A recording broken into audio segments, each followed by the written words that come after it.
Hi guys, welcome back. Today I'm gonna show you guys how to cycle without hands. I've been doing this for 8 years now, so finally it's time to share this to YouTube. Alright, so let's just dive straight into it. Okay, if you don't know how to cycle without hands, there are some steps that will make it a little bit easier for you to practice. The first one is to practice with running shoes instead of cycling shoes because you want to react quickly if you fall down. Secondly is you want to put your bike in medium gear.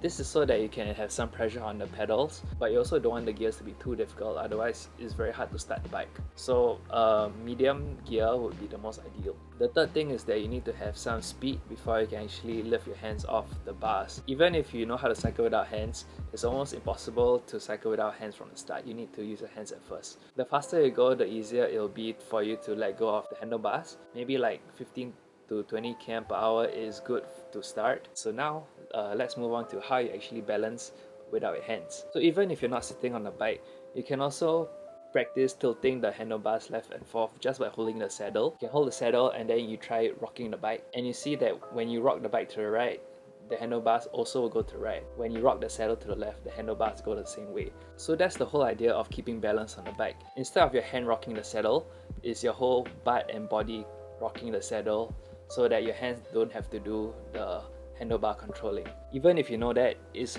quite hard to execute it practically. So this is what you actually do. So once you're up to speed, maybe about 15 kilometers per hour, just keep in mind that once you let go of your hands, do not suddenly apply more force or less force on the pedals. Just try to keep the same amount of pressure on the pedals. So how do you control the bike with your butt and one pedal stroke? There's only two contact points with the bike. First contact point will be your foot. Second contact point will be your butt. So when your foot pushes down on the pedal, the bike will naturally tilt to the opposite side to keep balance.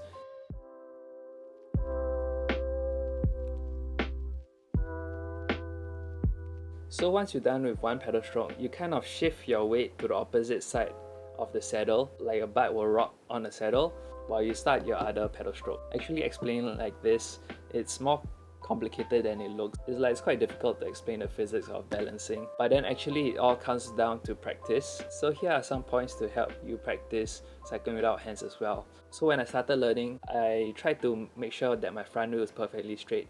Then I release my hands from the bar. Then I realized I could shift my weight and tilt my knees in and out of the bike to try to keep balance, but then I had to soon grab the handlebars again. So as I got more used to that, I slowly realized that I could let go of the bars for a longer period of time. So I started with one clap, like then hold the bars again, then moving on to 2, hold the bars, then moving on to 3, then hold the bars again.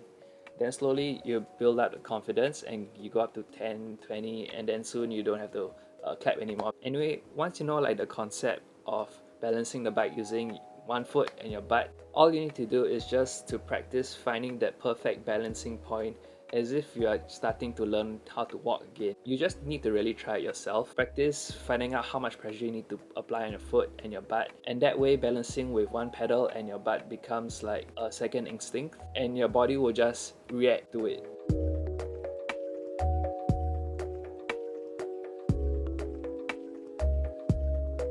So just a very short recap. You just need to practice using running shoes, don't use cleats. Cycle in medium gear, you don't want to push a very large gear, and you need to build up some speed in order to let go of your handlebars. Don't go too slowly because you need a lot of skill to balance the bike if it's too slow. Finally, practice applying pressure on the pedals and on your butt to find out the sweet spot to balance on the bike.